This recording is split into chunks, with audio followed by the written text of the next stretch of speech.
A Florida manatee dies after intense sex with a brother. 2 Florida women are charged after one bites off the other's ear. A Florida woman shot her husband in the genitalia during a fight over air conditioning. And cocaine sharks might be all over Florida. These are the weird stories for Friday on Weird AF News. And they are all from the state of Florida, because as you know, on Friday, we only do weird news from Florida on Weird AF News, the only daily weird news podcast recorded inside a hot closet, and the only daily weird news podcast that does Florida Friday. Let's get into it. A manatee has died after high-intensity sex with brother at a Florida aquarium.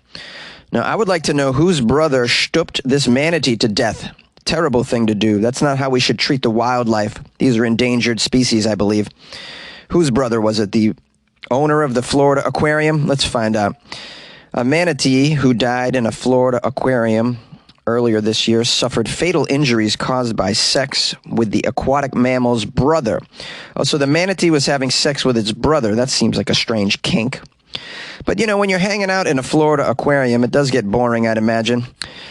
The name of the manatee is Hugh. It's a funny name for a manatee. Hugh. It's very regal. Hugh was 38 years old. Died unexpectedly on April 29th at the Mote Marine Laboratory and Aquarium in Sarasota. And the Marine Institution this week shed more light on the animal's passing, saying that the injuries were likely the result of sex with its brother, Buffett.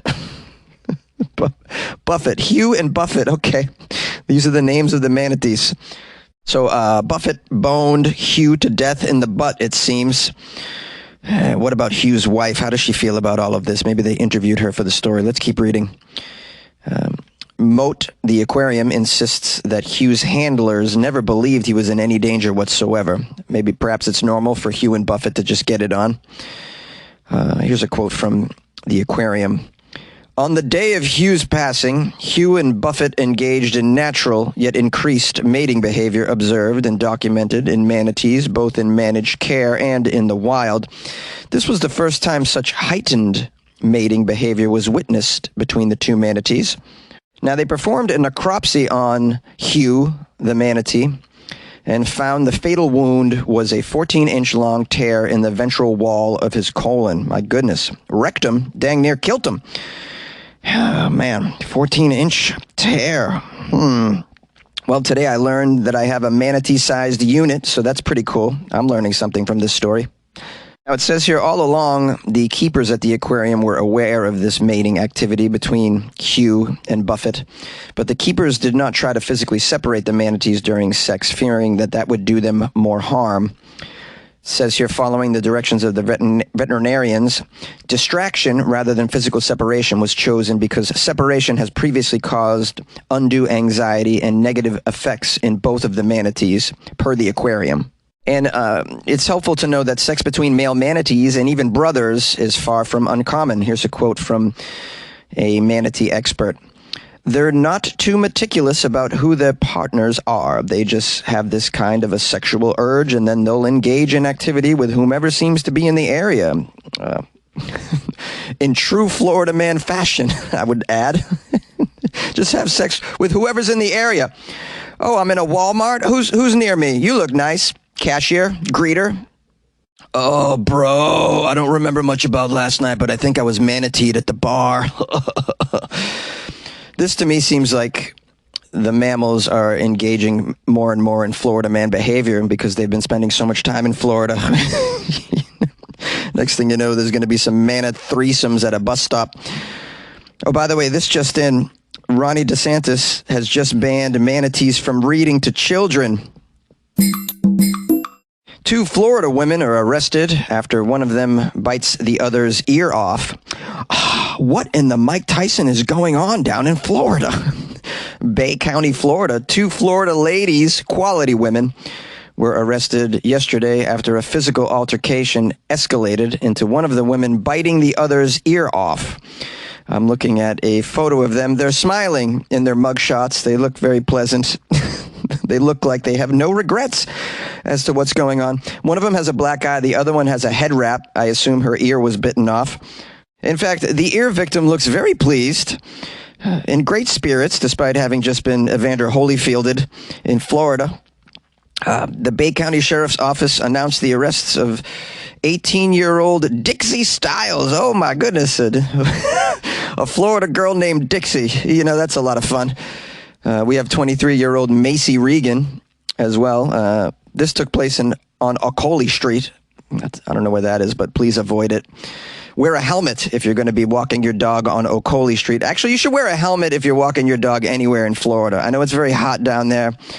A helmet's going to make you sweat, but maybe you could attach one of those fans to it and keep yourself cool, because you're going to be struck in the head eventually with something. It could be a falling iguana from above, or it could, well, I mean, it just could be a random individual on bath salts. It could be someone trying to bite your ear off as well. We need to make note of all of these activities in Florida. That's the purpose of this podcast, to compile a list of possible outcomes for anyone living in Florida, and to, you know, sort of encourage you to get the hell out of there and save your life.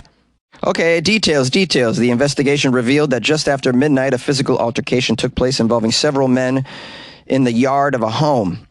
Deputies say Regan attempted to leave and walk to her house down the road when she was then confronted by Dixie.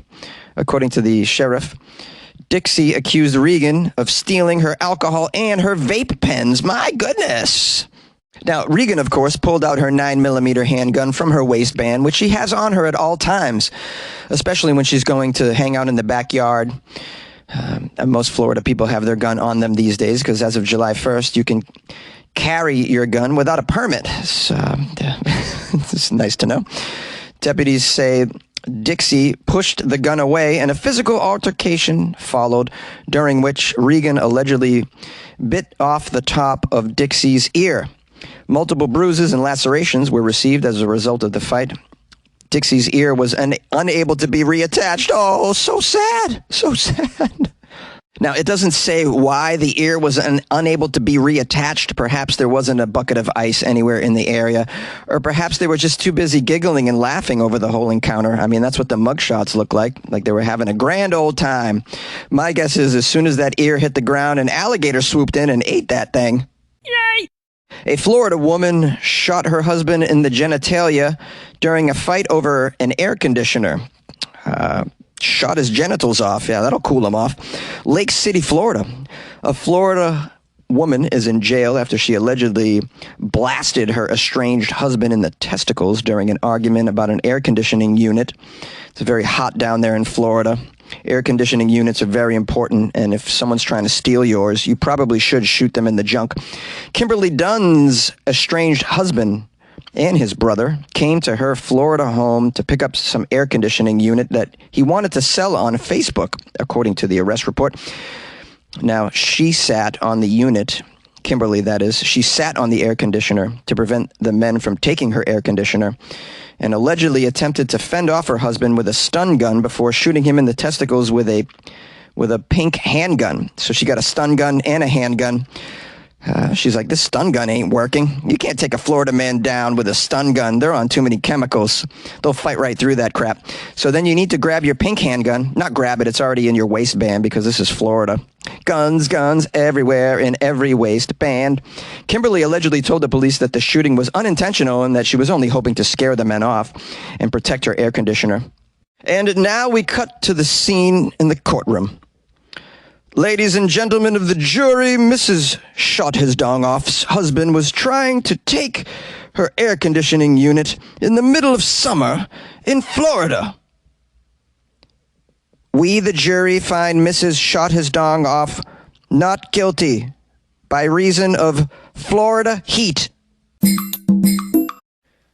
Do you want to create a podcast? Spotify's platform lets you easily make, record, and distribute a podcast and even earn money all in one place for free. It's called Spotify for Podcasters. Record and edit on your phone or your computer. Send it to Spotify and everywhere podcasts are heard. They even have video podcasting options as well. Spotify for Podcasters allows you to earn money with ads and subscriptions too. Best of all, it's free. Try it. Download Spotify for Podcasters or go to spotify.com/podcasters to get started. And good luck with your podcast. Good luck with your life, man. The sharks in Florida might be high on cocaine. This gives a new meaning to great white. Am I right, guys? It says here sharks in Florida might be consuming cocaine. Where does this cocaine come from? Are they in the clubs? No. This is the cocaine that was dumped in the waters off Florida. They dump cocaine in the waters all the time. They're saying that this cocaine could be making the sharks act in very crazy ways. Now, scientists are saying this. Actual scientists are studying this. Can't cure the nut allergy, but plenty of time to find out if the sharks are on cocaine. Researchers investigating whether drugs dumped overboard might impact the region's marine life. They were researching this for a documentary, and they found something startling. They found that some sharks appear to be acting very strangely, and that other sharks respond to similar stimulants. Now, their guess is it's the cocaine that's been dumped into the ocean. Smugglers have left countless tons of cocaine in the seas around Florida. The cocaine has been transported from South and Central America. It's been dumped either to be collected by associates or to avoid arrests. The drugs are then often washed into shore on ocean currents. Just last month, the U.S. Coast Guard, in fact, seized more than 14,000 pounds of cocaine in the Atlantic Ocean with an estimated value of $200 million. And that's just the amount that they found. Imagine all that other cocaine that went up these sharks' noses. Although I don't even know how a shark does blow in the ocean. I mean, doesn't all that water wash it off the mirror? Anyways, we have a marine biologist in this story named Tom the Blowfish Hurd. Tom the Blowfish. They all call him the Blowfish. They call him Blowy for short, I'd imagine. He's from the University of Florida. He studied the sharks off the Florida Keys to see if cocaine was having any impact on these sharks. Well, you'd be surprised. During one dive to observe behavior, it says here a great hammerhead shark, a species which normally avoids human beings, came straight at Tom the Blowfish and his team and appeared to be swimming wonkily. Wonkily, W-O-N-K-I-L-Y. Wonkily is the word. Wonkily. Now, I would imagine if you're swimming wonkily, you're on alcohol. You know, cocaine doesn't make you swim wonkily. Cocaine makes you swim with a purpose. Yeah, very quickly, very, very targeted swimming going on. And you can't stop talking about Bitcoin. It says here, Tom and his team, doesn't name the team. Do they have a nickname too, like the Guppies? Blowfish and the Guppies. Sounds like a band from the 60s. Tom and his research team recorded a sandbar shark, which appeared to be fixated on something and was swimming in tight circles despite there being nothing in sight. Now, as well as monitoring the shark's outrageous behavior, the scientists also tried a different experiment. They put packages similar in size and appearance to real cocaine bales into the ocean next to some fake swans. To their surprise, the sharks headed straight for the bales of, quote, cocaine and not the swans, taking bites out of the bales instead of going for the swans. So they were clearly they're addicts. It says here, to their surprise, one shark even grabbed a bale and swam off with the damn thing. I think he had a rave to go to. Next, the researchers made a bait ball of highly concentrated fish powder. This was designed to trigger a dopamine rush as close to a hit of cocaine as the team could feasibly and ethically do in an experiment. When the sharks ate the fish powder, the researchers saw them going wild. They really loved the dopamine rush from fish powder. Meanwhile, I'm going on Amazon to order some fish powder because that's probably cheaper than cocaine. Here's another quote from the Blowfish Tom. Well, I think we got a potential scenario of what it may look like if you gave some sharks some cocaine. We gave them what I think is the next best thing, this fish powder, and it really set their brains on fire. I mean, they was going crazy out there. All right, well, now it's a scarier situation than I had already imagined. And you have to be very concerned if you're going to be swimming in the Florida seas. Perhaps don't leave your cocaine in your pocket. They might come right for your pouch, your baggie. You know, they like baggies too, in addition to bales, I assume. I think this is also perhaps the beginning of a movie. We had Cocaine Bear. Well, now Cocaine Shark could be the next thing. Oh, I just did a Google search. Turns out Cocaine Shark already exists. You can watch it for free on Tubi. Not a sponsor of the show. Cocaine Shark. Well, now they got to do Cocaine Bear versus Cocaine Shark, just like Freddy versus Jason. I'm there, man. Front row, baby, with my baggie of fish powder. Yay! Hi, my friends, and thanks for spending some time with the Weird AF News podcast, and specifically the Florida Friday episode. Hope you're having a nice weekend, or you had one. I want to thank everybody who sent me Florida stories the last couple days. You can always email me, funnyjones@gmail.com, or slide into my Instagram DMs at funnyjones. Be doing some shows this weekend, tonight, Friday in Burbank, tomorrow, Saturday, down in Hermosa Beach at the Comedy Magic Club. So we'll be having some fun. Also going to be playing some 1880s vintage baseball. That's something I'll post about in the Patreon if you want to learn a little bit about that. I've been playing some 1880s baseball just because it's weird, and I wanted to see what it was like. We're using actual 1880s rules and the equipment as well. So I'll post some pictures and videos of that in the Patreon from my patrons. You guys can join the Patreon, by the way, and get access to extra stuff like that. By going to weirdafnews.com and clicking on the Patreon banner, or go to patreon.com/weirdafnews, or download the Patreon app on your phone and do a search for Weird AF News. I'm the only one there, and join the Patreon. I got a nice comment on YouTube on one of the episodes from L-Minor7, who wrote, "First time catching your show. Good job and good luck to ya." Good luck to ya. Good luck with your life, L-Minor7. Thank you for the comment. That's really sweet. Also got an email from Crazy K, who wrote, "Hope you're doing well, Jonesy. So we've chatted a few times a few years back, but I'll tell you I've enjoyed listening to you for so many years. I've listened to you as you are scheduled into my alarm wake-up call on my Google clock, and like so many have said before me, it's comforting to hear something in life is way worse than what we have going on in our own lives. I can be having the worst day ever and listen to your show on Spotify or Google News, and it brings a little joy to my uneasy soul. Just keep doing what you do and know there are so many of us out there that need that kind peace of mind. Be well, and good luck with your life, man." Thank you so much, Crazy K. Good luck with your life as well. I appreciate the email. I also got a nice email from Jessica, who grew up in Florida. How appropriate to read her email on a Florida Friday episode. Jessica R. wrote, "Jonesy, when people need a moment from the doom and gloom of life, you bring a little chuckle that can save a single life.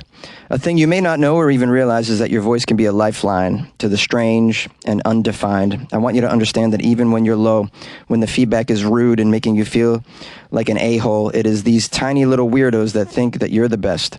With every single call and every Patreon request, we see you for the funny Jones we know you represent. So continue when you're drunk, hungover, high, or upset, because we will still listen to you, follow you, and be the best you will ever be, even when you have access a triple-decker dab." When you have to access a triple-decker dab. Love you from one of your weirdos, Jessica. She also wrote me, she listed a lot of questions she wanted me to answer. Some of them are very, very sweet. She wrote here, "Do you know how much you're loved by people you never knew?" No, I didn't know that. Or the fact you change the mood of the sad and confused. Do you understand how important Weird AF News is to me or the people that listen to you unabashedly? I like that word, unabashedly, Jessica. She's probably a writer. She wrote, "What's your favorite color?" So I'll answer this question. My favorite color, it's very disappointing. I like gray. I really do. There's something about gray. I just really dig it. She also wrote, "Do you like your coffee black?" Okay, so it depends. My cold brew or iced coffee, always black. Always black. My hot coffee, I like a little dash of cream. And the cream I have been using recently is a coconut creamer from Trader Joe's. It's only $2 for a little carton, and I buy the coconut creamer just because it has a later expiration date than the real cream. It lasts a lot longer, like a couple of months, whereas the regular cream expires before that. So I recommend that. It's $2. And like I said, I only put that in my hot coffee, and I drink my cold brew black. So it's summertime, so I've just been doing black. Don't add sugar. Just don't do it. I don't know why. I don't add it to my hot or my cold. I tried to cut sugar out of my life a long time ago and force myself to learn to drink coffee without the sugar. Previously, I loved it light and sweet. I mean, always very sweet. My coffee was like, it's like a little, hey, have a little coffee with your sugar. For years, I did that. But now, I've realized that that's not very healthy. So still, and plus I drink so much of it that I can't put that much sugar in my body, you know. So anyways, thank you, Jessica, for those questions and the emails. I appreciate it from everybody. I appreciate the love and the support very, very much. It really keeps me going. And I'm looking forward to a nice weekend, and I hope you have one as well. And good luck with your life, man.